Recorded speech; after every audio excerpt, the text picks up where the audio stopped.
जय हिंद। स्वागत है आप सभी का अपने YouTube चैनल पर। इस वीडियो में बात करेंगे बीपीएससी टीआरई 3 से नियुक्त होने वाले सभी वर्गों के शिक्षक, चाहे प्राइमरी हो, 6 to 8 हो, 9 10th हो, 11 12th हो, उनका वेतन कितना होता है, बेसिक पे कितना होता है, कौन कौन से अलाउंसेस मिलते हैं और प्रति वर्ष उनके वेतन में जो है कितना परिवर्तन होता है, इन सभी चीज़ों को इस वीडियो में देखने वाले हैं। सबसे पहले बात करेंगे primary teacher 6 to 8, 9 10th, 11 12th। इसके अलावा अगर आपका कोई प्रश्न है तो आप कमेंट बॉक्स में पूछ सकते हैं। तो चलिए वीडियो को शुरू करते हैं। सबसे पहले जो बेसिक पे आपका होता है, उसके अलावा आपको कौन कौन से अलाउंस मिलते हैं उसको देखिए। डियरनेस अलाउंस मिलता है, HRA house rent allowance, medical और सीटीए सिटी ट्रांसपोर्ट अलाउंस, ये आपको अलाउंस मिलता है आपके बेसिक पे के अलावा। डियरनेस अलाउंस साल में 2 बार बढ़ता है, हर 6 महीने, जनवरी और जुलाई में, और लगभग मिनिमम जो है 3 से 4% की वृद्धि की जाती है। अभी जो डियरनेस अलाउंस वर्तमान में मिल रहा है वो 50% मिल रहा है। हालांकि जुलाई से 3% की वृद्धि कर दी गई है, लेकिन इसकी घोषणा अक्टूबर में की जाएगी। वहीं एचआरए जो है बिहार में जो है, एचआरए 4 कैटेगरी में बांटा हुआ है। एचआरए का जो कैटेगरी है बिहार में, यह 4 कैटेगरी में मिलता है। एक ग्रामीण क्षेत्र में, दूसरा जो है अनुमंडल क्षेत्र में, तीसरा सिटी क्षेत्र में और चौथा जो है पटना नगर निगम। तो ग्रामीण क्षेत्र में बेसिक पे का 5% मिलता है, अनुमंडल क्षेत्र में 7.5% मिलता है, सिटी में 10% मिलता है और पटना में जो है वो 20% एचआरए मिलता है। और यह किसका? बेसिक पे का 20%। इसको कैलकुलेट करके भी देखेंगे। इसके अलावा मेडिकल अलाउंस सभी वर्गों के शिक्षकों को 1000 रुपये मंथली मिलता है। इसके अलावा मिलता है सीटीए सिटी ट्रांसपोर्ट अलाउंस, लेकिन यह सभी को नहीं मिलता है। तो सबसे पहले देखिए सीटीए होता क्या है। तो सीटीए वह भत्ता है जो कर्मचारी को उनके निवास स्थान से कार्यस्थल की यात्रा के लिए खर्च के लिए दिया जाता है। ट्रांसपोर्ट अलाउंस बिहार राज्य में जो है हायर टीपीटीए पटना है। सबसे ज़्यादा जो है पटना नगर निगम के शिक्षकों को सीटीए मिलता है। इसके अलावा 10 अन्य नगर निगम है जहां पर सिटी ट्रांसपोर्ट अलाउंस मिलता है। सीटीए सभी को नहीं मिलता है, 10 नगर निगम और पटना में ही यह दिया जाता है। जो 10 अलग नगर निगम है वो कौन कौन सा है? गया, कटिहार, मुंगेर, मुजफ्फरपुर, पूर्णिया, दरभंगा, बेगूसराय, आरा, भागलपुर और बिहार शरीफ, यहाँ पर जो है सीटीए दिया जाता है। इसके अलावा पटना में अब कितना दिया जाता है सीटीए? तो देखिए सीटीए जो मिलता है पटना में मिलता है 1500 रुपये प्लस में डीए। अब डीए कितना है? तो डीए 50% है, यानी 1500 का 50% यानी कि 2250 रुपये जो है सीटीए मिलता है पटना नगर निगम वाले को। वहीं ये जो बाकी जो 10 जगह है वहाँ पर कितना सीटीए मिलता है? तो बाकी 10 जगह पर 600 प्लस डीए, यानी कि 50%, 600 का और लगा दीजिए, यानी 900 रुपये बाकी ये 10 जगहों पर मिलता है सीटीए। इसके अलावा क्या मिलता है? मेडिकल अलाउंस भी हो गया। अब बात कर लेते हैं आपका जो कुल सैलरी जो है सभी वर्गों का वह कितना मिलता है, उसको यहाँ पर कैलकुलेट करके मैंने दिखा दिया है, और कितना डिडक्शन होता है वह भी आपको इस वीडियो में बताएंगे। सबसे पहले प्राइमरी टीचर की बात करें तो बेसिक पे जो है 25,000 रुपये है।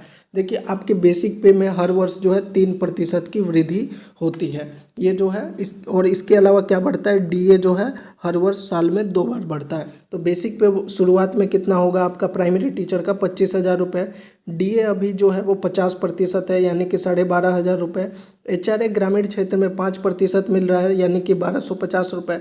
मेडिकल सभी को 1000 रुपये मिलता है। सिटी अलाउंस मैंने आपको बता दिया कि सिर्फ 11 जगह पर मिलता है, तो इसको इंक्लूड नहीं करेंगे क्योंकि सभी को नहीं मिलता है। जिसको मिलता है, जिस शिक्षकों की नियुक्ति इन एरिया में की जाएगी तो उनको मिलेगा, सभी को नहीं मिलता है, इसलिए सीटीए को इसमें हमने नहीं ऐड किया है। अगर आपको सीटीए मिलेगा तो आपका सैलरी कहीं ना कहीं थोड़ा और बढ़ जाएगा। तो ये 4 चीज़ें सभी को मिलता है। तो इन चारों चीज़ों को अगर जोड़ दें तो प्राइमरी टीचर का ग्रोस सैलरी बनता है 39,750 रुपये। इसमें से जो है एनपीएस का जो है 10% कट जाता है। एनपीएस का जो डिडक्शन होता है वो 10%। एनपीएस किस क्या होता है? आपका बेसिक पे प्लस डीए, बेसिक पे और डीए का जो है 10% कटता है, यानी कि 3750 रुपये कट जाएगा। तो आपको सैलरी कितना मिलता है? आपके बैंक अकाउंट में जो है प्राइमरी टीचर का 36,000 रुपये मिलता है। इसके अलावा जो है आपका जो एनपीएस है जिसमें आपका 10% जमा होता है, उसमें सरकार की तरफ से भी 14% जमा किया जाता है, यानी वह कितना होता है? 5250 रुपये। यानी अगर टोटल इनकम देखें तो आपका ये 39,750 और 5250 मिला दे तो लगभग 45,000 रुपये पीआरटी टीचर का टोटल इनकम होता है मंथली, जिसमें से आपका 10% और 14% गवर्नमेंट का जो है ये आपका एनपीएस अकाउंट में हर महीने जमा हो जाता है, एक तरह से बचत होता है। तो 5200 और 3700 यानी कि हर महीने आपका 9000 रुपये जो है वो एनपीएस में जमा हो जाता है और यही आपको रिटायरमेंट के समय मिलता है और इसी से पेंशन भी आपको मिलता है। अब बात कर लेते हैं क्लास 6 to 8 की। तो 6 to 8 का जो बेसिक पे है वो 28,000, डीए जो है 14,000 हो गया, 50% डीए निकालेंगे तो। इसके अलावा आपका एचआरए जो हमने 5% निकाला है 1400 है। वहीं मेडिकल जो है यहाँ पर कितना बन रहा है, 1000 रुपये मेडिकल हो गया। और सिटी अलाउंस यहाँ पे हमने नहीं लिया है क्योंकि सभी को नहीं मिलता है। तो टोटल ग्रॉस सैलरी जो 6 to 8 का वो हो जाता है 44,400 रुपये। इसमें से आपका एनपीएस का 10% कट जाएगा यानी 4200 रुपये कट जाएगा। तो आपका नेट पे जो 6 to 8 में आपके बैंक अकाउंट में आता है वो है 40,200 रुपये। इसके अलावा जो 14% गवर्नमेंट कंट्रीब्यूट करती है यानी कि कितना हो जाएगा 14%, 5880 रुपये हो जाएगा। यानी अगर टोटल इनकम देखें हम 6 to 8 का तो 44,400 प्लस में 5,880 यानी 50,280 रुपये आपका टोटल इनकम हो जाता है 6 to 8 का। जिसमें से आपका एनपीएस में आपका 10% और 14% गवर्नमेंट का यानी 10,000 रुपये लगभग जो है वह आपके एनपीएस अकाउंट में हर महीने जमा हो जाता है और आपके बैंक अकाउंट में हर महीने 40,200 रुपये मिलता है। या 6 to 8 के शिक्षकों की हम बात कर रहे हैं। वहीं अगर हम बात करें 9-10 के शिक्षकों की तो बेसिक पे 31,000, डीए 50% इसका हो गया 15,500, एचआरए आपको मिलता है 1550 रुपये, 5% एचआरए। पटना में अगर है तो आपको 20% मिलेगा, सिटी में है तो 10%, अनुमंडल क्षेत्र में है तो 7.5% और मेडिकल यहाँ पे 1,000 रुपये। तो यहाँ पर जो ग्रॉस सैलरी हो गया वो हो गया 49,050। इसमें से 4650 रुपये आप माइनस कर दीजिए जो एनपीएस का कटेगा तो नेट अमाउंट आपको 44,400 रुपये जो है आपके अकाउंट में मिल जाता है। इसके अलावा 14% जो है गवर्नमेंट की तरफ से डिडक्शन होता है यानी कि 6,510 रुपये। तो आपका जो टोटल इनकम है वो हो जाता है 55,560 रुपये, जिसमें से आपका जो है 6500 और यानी 4600 एनपीएस अकाउंट में, यानी टोटल आपका हर महीने 11,000 रुपये एनपीएस में जमा हो जाता है। ये मैं 9-10 की बात कर रहा हूँ।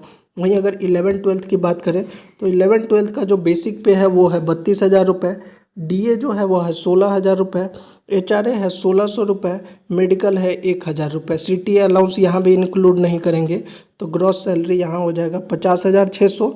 इसमें से आप 10% जो है आप डिडक्शन कर दीजिए एनपीएस का तो ये हो जाएगा 45,800 रुपये। तो जो बैंक अकाउंट में आएगा 11-12 के शिक्षकों का वो होगा 45,800 रुपये।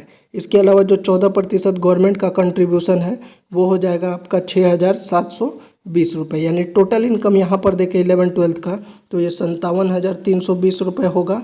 और अगर देखें एनपीएस अकाउंट में तो हर महीने एनपीएस अकाउंट में 11,500 रुपये जमा हो रहा है यानी बचत हो रहा है। तो ये थी पूरी जानकारी। ये बीपीएससी टीआरई 3 से जो नए शिक्षक नियुक्त होंगे उनकी जो स्टार्टिंग सैलरी वो यही रहने वाली है। अगर इससे जुड़ा कोई प्रश्न है तो आप कमेंट बॉक्स में पूछ सकते हैं या बीपीएससी टीआरई 3 से जुड़ा कोई डॉक्यूमेंट वेरिफिकेशन से संबंधित कोई भी जानकारी आप कमेंट बॉक्स में पूछें या तो टेलीग्राम पर भी पूछ सकते हैं।